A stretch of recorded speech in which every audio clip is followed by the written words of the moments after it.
Oh,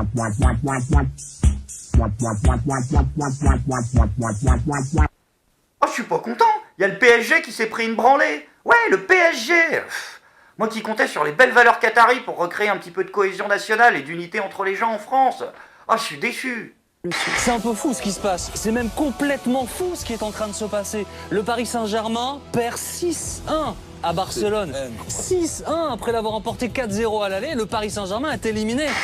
Ah bah dis donc, Paris est magique, hein. Ah bah ils ont joué, ils ont disparu. Il y en a un autre par contre cette semaine qui lui veut pas du tout disparaître, c'est François Fillon. Ah oui, il a dit François Fillon, j'irai jusqu'au bout. Et sur Twitter, il se lâche, hein.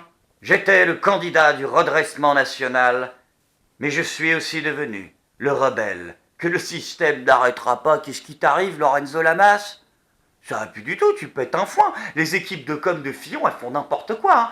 Ah bah il a envoyé toutes ses équipes de com là pour aller bricoler des articles genre photo-reportage dans tous les torche-cul à la con là de France et de Navarre. C'est n'importe quoi. Qu'est-ce que c'est que ce truc? Le candidat accueilli en rockstar au dîner débat organisé par Valeurs Actuelles. Qu'est-ce que c'est que ces conneries? Ça c'est une rockstar, ça c'est une rockstar, ça c'est une rockstar, ça c'est de la merde. En plus ta photo elle colle même pas avec la légende. Regarde ça, qu'est-ce que c'est, rockstar? Y a que des vieux. Il y a un cosplay d'Ygritte Bettencourt et de Bernadette Chirac qui aurait fusionné au premier rang. Qu'est-ce que c'est que ce truc? C'est François, il faut que tu te foutes dans le ciboulot une fois pour toutes. Tu es un bon, vieux, gros réac de droite. C'est tout. Et d'ailleurs, comme tous les réacs de droite, tu tombes dans les gros pièges à la con. Oui, parce que François Fillon, c'est la carte qui nous joue en ce moment. Je suis le réac révolutionnaire. Donc après avoir ouvert son claque-merde sur l'économie, sur le financement des entreprises, sur les relations internationales, sur l'armée, là, il a ouvert son claque-merde sur un nouveau sujet, l'éducation. Et comme tous les gros réacs, il tombe dans le bon vieux panneau de la dictée. Ah, il a gueulé sur Twitter. Est-il normal que les enfants de CM2 fassent en moyenne 18 fautes dans une dictée d'une dizaine de lignes? Alors non, c'est absolument pas normal. Maintenant, autre question, est-ce que c'est normal que la quasi-totalité des élus et des députés de cette putain de République, ils en fassent aussi à peu près 18 des fautes dans leur déclaration de patrimoine? Les faits remontent à 2013. À l'époque, François Fillon est député.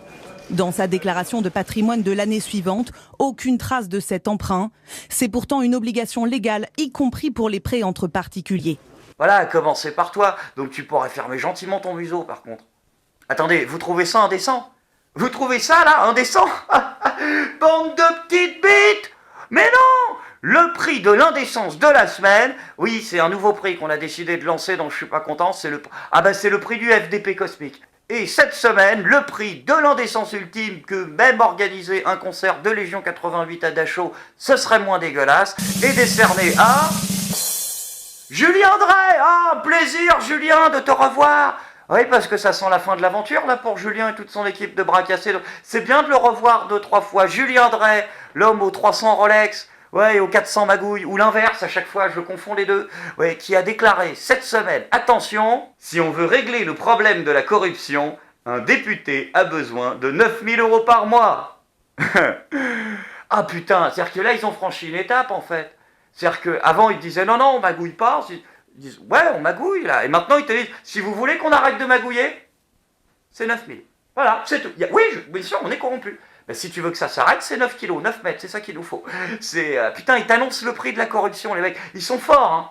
Tu pues la bêtise, la connerie. Et si ça se trouve, t'as même pas de cerveau. Et si on regarde au-dessus de ta tête, on doit voir tes dents. Alors du coup, si on suit ta logique, Julien, je te fais une petite proposition de gauche. Oui, c'est là dont t'es censé venir, en fait. Hein, tu pourrais y retourner aussi, si c'est possible. Petite proposition de gauche, juste comme ça. Pour éviter les fraudes à la CAF. C'est chiant aussi, les fraudes à la CAF. C'est comme les fraudes des députés, ça emmerde tout le monde. Si on mettait le RSA à 9 000 € aussi. On fait pas, chiche, pas chiche. Une fois, 2 fois, amendement refusé, c'est con. Pourquoi? Ça nuit à la compétitivité? Eh ben, va te faire enculer. Donc, quand on est riche, ça ne s'arrête jamais. Oui. Et rassurez-vous, c'est pareil quand on est pauvre. Pardon. C'est ça le problème en France, en fait. C'est que des mecs à 30 plaques par mois qui arrivent à persuader des mecs qui en gagnent 3000 que le vrai problème, c'est ceux qui en touchent 300. Putain, elle est belle, la France. Et d'ailleurs, pour parler de mecs à 300 € par mois, mais qui pourtant se font bien chier la bite à bosser tous les jours comme des cons, il y a nos amis agriculteurs. Ah oui, ils ont des problèmes de suicide, carrément, en ce moment. Il en a fait son grand combat. Jacques Geffredo est maraîcher, mais il consacre aujourd'hui tout son temps à mettre en lumière le phénomène du suicide des agriculteurs. Des drames parfois dissimulés par leurs proches, en raison d'un sentiment de honte. Se lever tôt tous les matins, savoir que dans le mois on va pouvoir se prélever que 200 ou 300 euros avec 80 heures de travail par semaine, ben c'est une véritable torture quoi. C'est une torture mais bon, continue de le faire. Selon lui, les chiffres officiels sous-évaluent la réalité. D'après ses propres estimations, près de 600 paysans se suicideraient chaque année. Ah mais non, mais maintenant ils ont d'autres problèmes aussi, ils ont les loups, ouais, ah les loups, ouais ils ont gueulé les agriculteurs, ils ont dit attention, hein, les loups seront bientôt aux portes de Paris. Alors j'ai beaucoup de respect pour vous les copains, par contre erreur d'analyse énorme, les loups ne sont pas du tout aux portes de Paris, ils ont déjà franchi le périph', ils sont à l'Elysée, tu vois, avec les godasses sur le canapé. Alors ce qu'on fait, c'est que si vous avez une petite fourche et un petit fusil à nous prêter, même le bon vieux vegan que je suis serait pas forcément contre lancer une opération braconnage. On tente ? Puis peut-être que du coup, on pourra en profiter pour sauver les générations à venir. Enfin, en tout cas, pas celles qui arrivent, c'est foutu. Hein. Ah bah non, mais il y a les pornographes, ils se sont mis dans la combine, là, ça y est, c'est... Les pornographes. Alors attention, je ne vais pas du tout faire, ni une critique de l'excellent film de Vidi, ni commencer à dire, oui, la pornographie, c'est de la merde, c'est un truc à chier, je sais pas quoi. Non, alors attendez, on va la faire simple. Tout le monde en consomme, ok ? Moi le premier, je veux dire, le porno, c'est comme le disco. Tout le monde en a sur son ordinateur. Sauf que le disco, c'est vraiment la honte. Mais le principe de base, c'est juste que je vous demande, les mecs, et les filles d'ailleurs, si chacun pouvait juste rester à sa place et faire son job, pas celui des autres. Parce que là, il y a Pornhub et X-Hamster. Ouais, 2 sites de cul. Et puis pas des petits en plus. Ils ont décidé de lancer une grande campagne d'éducation sexuelle. Bien sûr, d'éducation et sexuelle, santé, bien-être, éviter les gestarismes, mon cul. En fait, c'est eux qui vont apprendre aux gosses comment on fait des bébés. C'est le but. Ouais, c'est... Mais du coup, parce que en fait, je connais pas toute la vidéothèque, hein, puis j'ai pas envie de spoiler la fin des vidéos pour ceux qui les auraient pas vues. Ouh là là, on a déjà fait le coup avec Game of Thrones. Non, mais les films en eux-mêmes, hein, le final en général, il est pas très souvent orienté vers faire des bébés, quoi.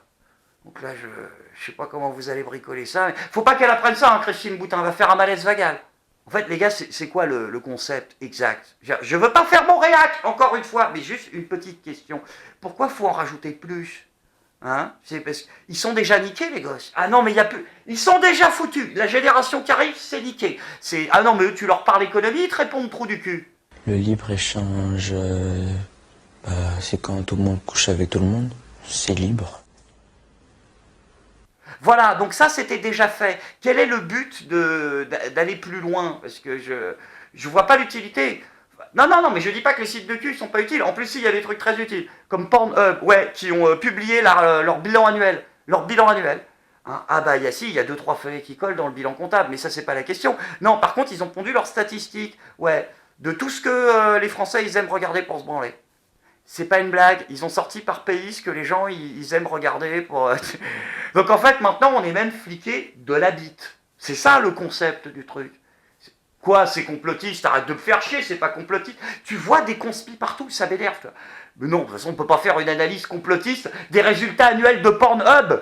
Oui, alors ça c'est très intéressant, il y a le site, Pornhub, c'est ça, qui a sorti ces chiffres annuels dans lesquels on voit les activités sur lesquelles les Français aiment se masturber. Et on comprend quand on regarde ces chiffres pourquoi ils n'ont pas été relayés par les médias d'obédience libérale sioniste qui dirigent aujourd'hui la France. Car quand on regarde de plus près le tableau, on voit qu'en une écrasante majorité, la préoccupation et la recherche principale des Français, c'est French. Voilà. French, qui signifie, je le précise, pour ceux qui ne parleraient pas la langue de Shakespeare, signifie français ou française. Voilà, je le dis car nous faisons également, et c'est important de le préciser, un travail de réinformation et de réinformation, linguistique. Voilà. Et donc, si la France reste la préoccupation principale des Français, cela prouve que le patriotisme des Français n'est pas, contrairement à ce qu'on nous explique depuis la révolution maçonnique de 1789, le patriotisme français ne se situe pas dans les salons au niveau de la tête, mais il se situe au niveau des tripes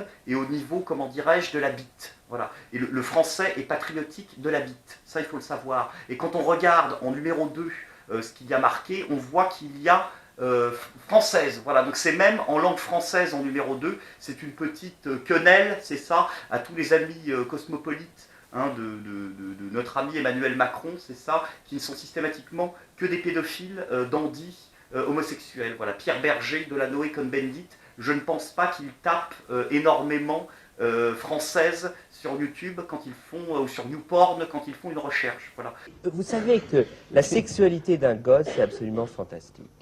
Enfin, c'est quand même, il faut être honnête, sérieux, un petit gosse. Moi, j'ai travaillé avec avant, les tout petits, là, les tout petits, c'est autre chose, mais avec des gosses qui avaient entre 4 et 6 ans. Bah, vous savez, quand une petite fille de 5 ans et demi, commence à vous déshabiller, c'est fantastique. C'est fantastique, parce que c'est un jeu. Et en troisième position, on a même Maman française. Voilà. Donc ça, c'est la deuxième quenelle, hein. C'est de montrer que le français reste non seulement attaché à sa propre origine ethnique, mais il reste également attaché à ce que représente traditionnellement la femme dans une société saine et, comment dirais-je, intellectuellement cohérente. Voilà. La mère et la femme française est vue en France par les jeunes encore aujourd'hui comme une maman, n'en déplaise encore une fois aux cosmopolites qu'on vient de citer. Et ce qui est très intéressant, c'est de voir qu'en quatrième position, juste après, on a Beurette. Ce qui montre également qu'en dépit de tout le travail de destruction et de conflit de civilisation qu'a essayé de pousser les médias traditionnels, les Français restent toujours, même s'ils ont la France et la française comme priorité, comment dirais-je, de cœur, ils restent toujours une place pour les populations issues de l'indigénat qui, quand elles ne sont pas stigmatisées par les médias de Frédéric Aziza et de Bernard-Henri Lévy, arrivent à trouver une perception positive dans l'opinion et dans les couilles du peuple. Et ça, je vois que quand je regarde le classement, il n'y a pas marqué Shabbat, il n'y a pas marqué Rabbin, et il n'y a pas marqué Bar Mitzvah. Voilà. Hein, je pense que les amateurs comprendront. Ouais, elle est bizarre cette chronique. Hein. Ouais, je suis pas sûr qu'on la garde. Hein. Va falloir voter, je crois, dans les commentaires. Enfin bon, pour en revenir à Pornhub et X-Hamster... Ah si, du coup, s'il y a vraiment une seule chose que vous pouvez apprendre à nos mômes et qui leur sera utile pour plus tard, hein, apprenez-leur à se faire enculer. Parce que quand je vois la génération de bras cassés qui se profile, à mon avis, une petite initiation préparatoire serait pas de pro. Je suis pas content!